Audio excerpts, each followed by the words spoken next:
Hey guys, the boy from Tennis House. Today we're diving into something really exciting, a one-handed backhand showdown.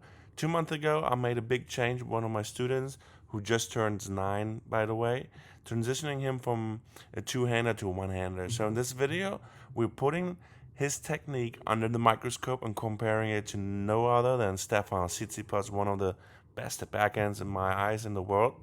And here's where you come in. I want you to step into the coach's shoes. Watch closely, replay the footage if needed, and pick 2 things you're gonna change in order to make that young man's backhand better. And drop your thoughts in the comments before watching the end, because after what you had to say, I'll reveal 2 technical adjustments that I'll recommend. So let's get to it. Study the strokes and analyze the details, and tell me what you would change to create a better one-hander for that young man. So let's get straight back. All right. So I would definitely say let's start with the stroke. So right here, you see both of them have a pretty high take back. The racket head is about the head level for Tsitsipas, and my player has a little bit higher. And the first thing that I would change is clearly to see kind of right here.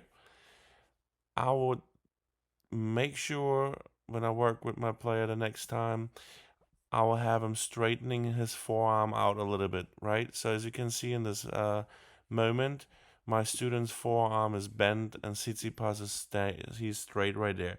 So what that will do right here, when he gets to be under the ball, he's gonna be lower with the racket and with the racket head to be able to hit that ball, and you know, being part of not extending that arm as well. What Tsitsipas does a little bit better, so he coils the upper body a little bit more. So yeah, so that is number one, coiling the upper body more and having that arm straighten out more. So yeah, he has it easier and more transfer into the ball with all that energy translated into the shot.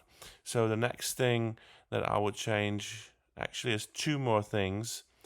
Um, I want you to look at both feet here. So Tsitsipas has that left foot, the toes pointing a little bit backwards. So what that does is, so he can create a little bit more, it's kind of coiling. So when he releases, he has a little bit more weight to go there to release into the shot and to shift that weight into the front foot. So when right here, he pushes into the front foot and it gets a little bit more energy in there. And talking about the front foot, what is very important, what they both don't do a lot, so the heel should actually get to the ground first. So Tsitsipas doesn't do it either. A lot of players, so right now when he steps, he should step with the heel and then roll over to the front. So with having the back foot pointing a little bit to the opposite direction, transferring more energy into the front foot, helping with that.